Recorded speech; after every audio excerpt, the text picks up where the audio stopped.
Hi అండి, అందరికీ నమస్కారం. ఎలా ఉన్నారు? నేను మీ అమరసాయి. ఈరోజైతే గుడిలో నైవేద్యం ఇవ్వడానికి పులిహోర చేశామండి. నాకు కొంచెం ఒంట్లో బాగోక జలుబు చేసి నీరసంగా ఉందంటే మా నాన్నగారు చేశారు పులిహోర. మా నాన్నగారు వంటలు చేస్తారండి, అందుకే మా నాన్నగారితో చేయించానమాట. దానికోసం పులిహోర తాలింపు వేస్తున్నారు. నేను ఆల్రెడీ 2 కేజీల రైసు వండేసి పక్కన ఆరబెట్టేశానండి. వండేటప్పుడే రైస్లో కొంచెం అంతా పసుపు వేసి వండేసాము రైసు. దానిలో కొంచెం అంతా కరివేపాకు, ఆయిల్ కలిపేసి పక్కన పెట్టేశాము, ఆరబెట్టేశాము. దానికోసం తాలింపు వేస్తున్నారు. 100 గ్రాములు ఎండుమిర్చి నూనెలో ఫ్రై చేసి రైస్లో వేసేశారు.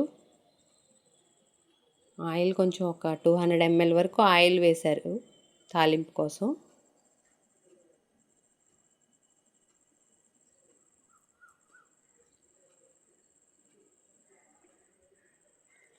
తర్వాత ఒక 1/2 కేజీ పల్లీలండి, పల్లీలు కూడా చక్కగా ఫ్రై చేసేసి దానిలో ఒక 1/2 కేజీ తాలింపు గింజలు కూడా వేసేశారు. అవి కూడా చక్కగా ఫ్రై చేసి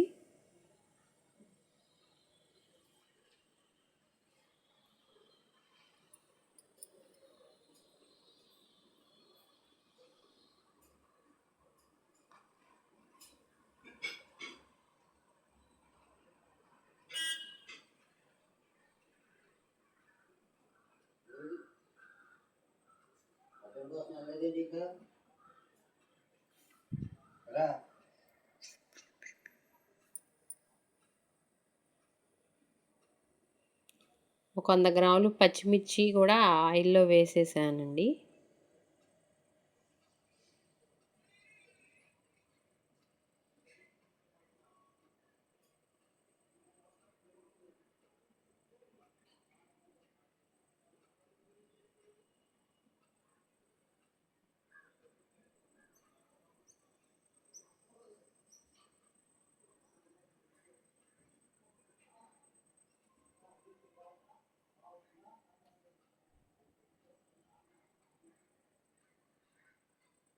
కొంచెం అంతా ఇంగువ కూడా వేశారు.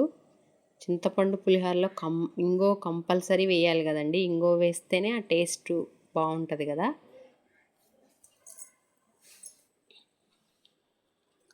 కొంచెం అంత కరివేపాకు ఆల్రెడీ రైస్లో కొంచెం వేసుకున్నాము, తాలింపులో కూడా కొంచెం అంత కరివేపాకు.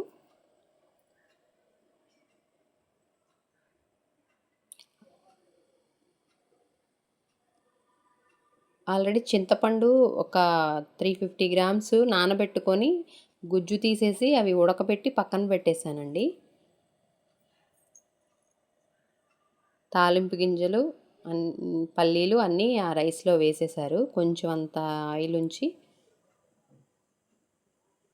దానిలో ఆ చింతపండు పులుసు వేసేసామన్నమాట. ఆల్రెడీ చింతపండు పులుసు ఉడికించేటప్పుడు అల్లం ముక్క, ఒక 50 గ్రామ్స్ బెల్లం ముక్క,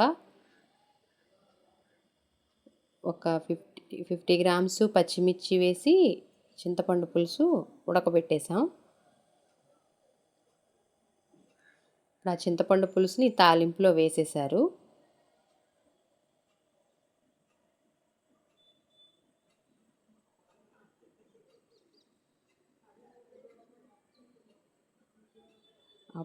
ఆ చింతపండు పులుసుని రైస్లో కలిపేసామన్నమాట.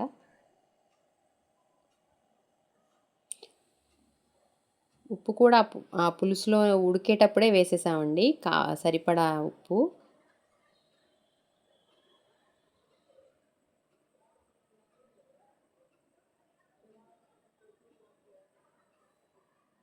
అంతే అండి, చింతపండు పులిహోర రెడీ.